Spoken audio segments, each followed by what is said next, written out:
I caught my wife and best friend Red Handed, and it's way worse than just an affair. Hey Reddit, so I'm Ethan, 35, and I always thought I had it all figured out.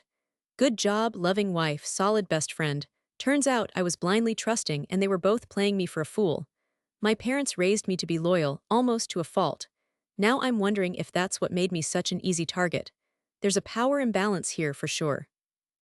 They think they're so clever, so untouchable. But I'm starting to see the cracks in their facade.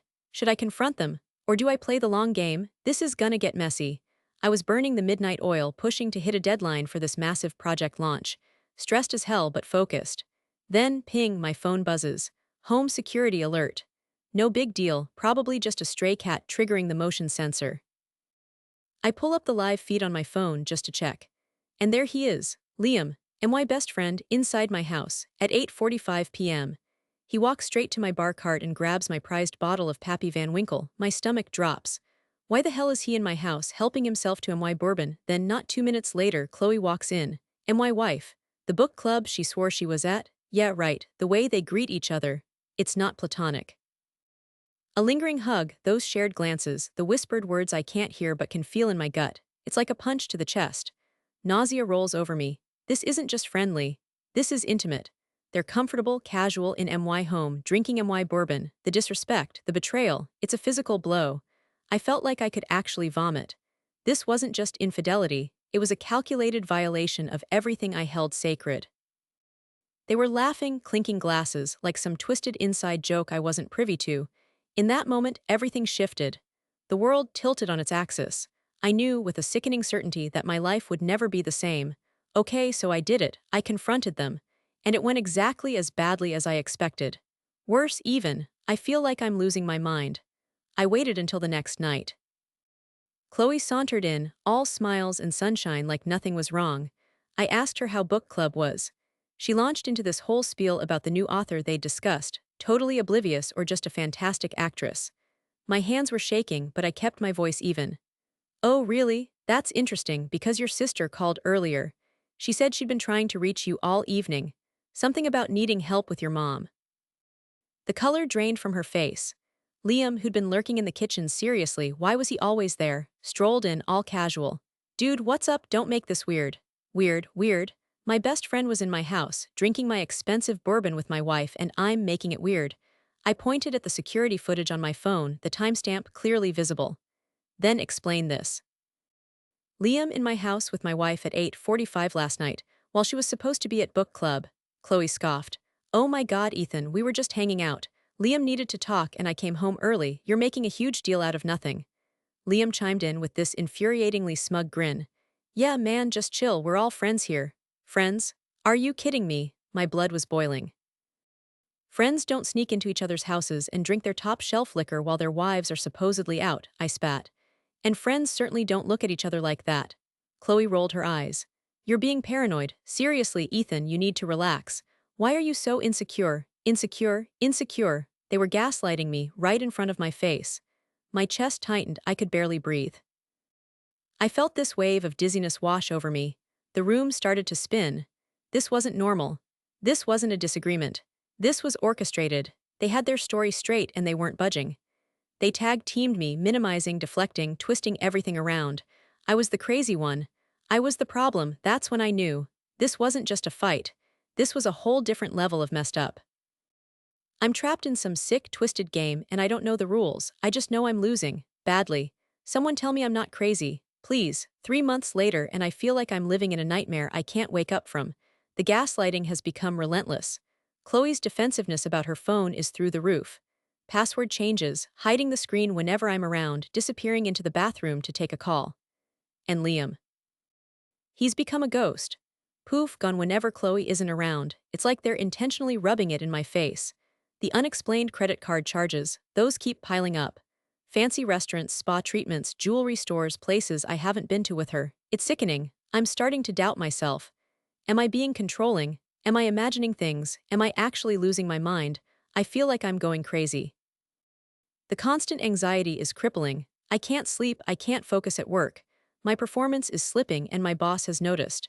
The shame and embarrassment are eating away at me. The thought of being a cuckold, it's a constant hum of humiliation in the background of my life. I'm isolating myself. I'm afraid to confide in anyone. I'm terrified they'll think I'm overreacting, that I'm crazy. This morning, it escalated. Chloe's mother showed up at my door. Chloe's mother, this sweet, church-going woman I've always been close to, she looked at me with pity in her eyes. "Ethan, dear," she said, her voice dripping with condescension. "Chloe tells me you've been acting strangely, accusing her of things. She's worried about you, we all are." My jaw dropped. They've recruited her. Chloe has poisoned my relationship with her own mother. Worried about me. I choked out, "She's the one sneaking around with my best friend." Chloe's mother patted my arm like I was a child throwing a tantrum. Now, Ethan, you're letting your imagination run wild. Chloe would never do that to you. She loves you." "Loves me? Are you seriously kidding me?" I wanted to scream. I wanted to throw something. Instead, I just stood there numb. This wasn't just gaslighting anymore, it was a full-blown character assassination. They were turning everyone against me, isolating me, making me look like the unstable one. I managed to stammer out, "You need to see the security footage, the credit card statements, you need to see the proof." She just shook her head, smiling sadly. "Ethan, you're clearly stressed, you need to rest. Chloe's told me about your work pressures. It's affecting your judgment." Then she dropped the bomb. "Maybe you should consider taking some time off for your mental health." Time off? They're trying to make me look insane. They want me to question my own sanity. This has gone way too far. I need help. I need to fight back. This isn't just about my marriage anymore, it's about my life, my reputation, my sanity. They're trying to destroy me, and I won't let them. I'm going to expose them, no matter the cost. I'm done playing their game. I finally broke down and told my sister Maya. She's a lawyer, older than me, and doesn't take crap from anyone. I'd been avoiding it, the shame, the embarrassment, the thought of admitting my wife was cheating with my best friend. It felt like a punch to the gut every time I even considered saying it out loud. But I was at my breaking point. I couldn't keep this bottled up anymore. I started hesitantly, stumbling over my words. "Maya, something's wrong with Chloe and Liam." She raised an eyebrow. "Wrong how? You guys still fighting about that book club incident?" I winced. Even the mention of it sent a shiver down my spine. It's more than that. It's been going on for months. Chloe's been lying, acting strange, and Liam, he's always around. Too around. I explained everything. The security footage, the gaslighting, the credit card charges, Chloe's mother showing up at my door, the whole twisted saga. I even showed her the security footage on my phone. As I spoke, I could see the shock and disbelief spreading across her face. By the time I finished, her jaw was practically on the floor. "Ethan," she said, her voice low and serious, this is not okay. You're not crazy. You're not imagining things. This sounds textbook." Textbook? That one word hit me like a ton of bricks. Someone finally validated what I'd been feeling all along. I wasn't losing my mind. This was real, this was happening. "They're gaslighting you," she continued, her eyes blazing with anger. "They're trying to manipulate you into questioning your own sanity. And Chloe's mother, that's unbelievable. They're isolating you, Ethan. This is serious." She leaned forward, her voice firm and reassuring. "Trust your gut, you're not wrong to feel this way, and you need to start documenting everything." Documenting everything. It sounds so simple, but it hadn't even occurred to me. I'd been so caught up in the emotional turmoil, the constant gaslighting, that I hadn't thought about gathering evidence. "Knowledge is power, Ethan," Maya said, her voice taking on a lawyerly tone. "Start keeping records, dates, times, conversations, anything suspicious. Save those credit card statements. Get copies of the security footage, everything." Hearing her say that, something shifted inside me. The fog of confusion and self-doubt started to clear. I felt a surge of not quite hope, but something close to it. Resolve, maybe. For the first time in months, I felt like I wasn't just a victim. I could fight back. I sat there, absorbing her words, a wave of relief washing over me. I wasn't crazy. I wasn't alone. And I was finally going to do something about it. This conversation with Maya, it was a turning point. It was the moment I stopped being a passive player in their twisted game and started taking control. I was finally ready to fight back. This was war. I was meticulously combing through bank statements, every transaction a fresh stab of betrayal. Then I saw it. A series of large, unexplained transfers from Liam's company account. To a shell corporation in the Cayman Islands. My blood ran cold. The amounts were staggering. And the dates. They coincided precisely with lavish gifts. Chloe had suddenly acquired a diamond tennis bracelet, a designer handbag, a girl's trip to St. Bart she'd claimed was a last-minute deal. A deal fundedbymy best friend embezzling from his own company. It hit me like a physical blow. The room started to spin. This wasn't just about the affair. This was about financial malfeasance, criminal activity. They weren't just hurting me, they were screwing over everyone involved with Liam's company. Investors, employees, everyone. The sheer magnitude of the betrayal, the layers of deceit, the calculated risk they were both taking, it was unbelievable. My stomach churned. The nausea I'd felt that first night, seeing them in my house, came flooding back. Only this time it was 10 times worse. This wasn't just a personal betrayal, it was a betrayal of trust on a grand scale. They were playing with fire and they didn't even care. Everything changed in that moment. The hurt and confusion I'd been carrying for months hardened into something cold and sharp. Resolve. I was done being the victim. I was done questioning myself. I was done with the gaslighting, the manipulation, the lies. This wasn't just a broken heart anymore, this was a crime scene. And I was going to expose them both, no matter the cost. My hands stopped shaking. My breathing steadied. The fog in my brain cleared. I felt a strange sense of calm wash over me, a chilling clarity I hadn't experienced since this whole nightmare began. I knew exactly what I needed to do. I was going to gather every shred of evidence, every incriminating detail, and I was going to burn them to the ground. This wasn't just about revenge anymore, it was about justice. For me, for Liam's company, for everyone they'd lied to and manipulated. This was the moment I stopped being a victim and became a warrior. The game had changed. And they had no idea what was coming. All right, Reddit, buckle up. This is how I prepped for the takedown. This wasn't just some emotional outburst. This was a meticulously planned operation. I knew I couldn't just accuse them, I had to destroy them. First, documentation. I'd already started, thanks to Maya's advice, but now it went into overdrive. I had a spreadsheet detailing every suspicious transaction, every lie, every gaslighting incident. Dates, times, amounts, witnesses, everything. I printed out bank statements, credit card bills, copies of the security footage. I even created a timeline of Liam's business trips, alongside Chloe's sudden spending sprees. It was a beautiful, damning tapestry of their deceit. Next, legal counsel. Maya, my sister the lawyer, was my MVP. She walked me through the legal implications of everything, advising me on what evidence was admissible, how to protect myself, and what my options were. We drafted a separation agreement, outlining exactly what I wanted in the divorce. No way was Chloe getting a dime of MY money after this.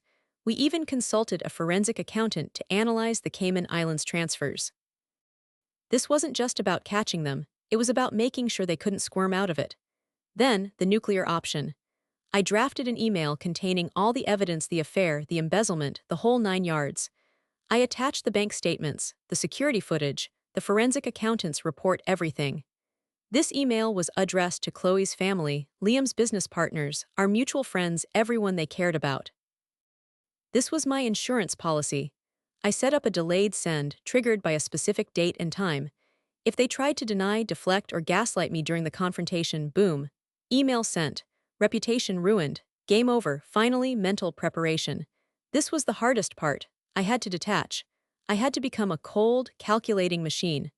I spent hours visualizing the confrontation, preparing myself for every possible scenario. I knew they would deny, they would attack, they would try to manipulate me. I had to be ready. I practiced my delivery, keeping my voice even, my tone controlled.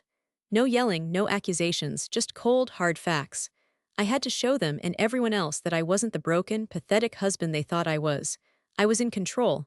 I was the one holding all the cards. I also prepared myself for the fallout. This wasn't going to be pretty. Friendships would be shattered. My life would be turned upside down. I would be the subject of gossip and speculation. But I was ready. I had to be. The truth was worth the pain. Exposing them was worth the cost. This wasn't just about me anymore, it was about justice. And I was ready to deliver. Okay, Reddit, here's the moment of truth. The climax. The takedown. I came home early that evening. No warning, just walked in. And there they were, Chloe and Liam, sprawled on my couch, drinking MY scotch, laughing like they didn't have a care in the world, like they owned the place. The sight of them, so casual, so comfortable in my space, sent a wave of cold fury through me, but I kept it in check.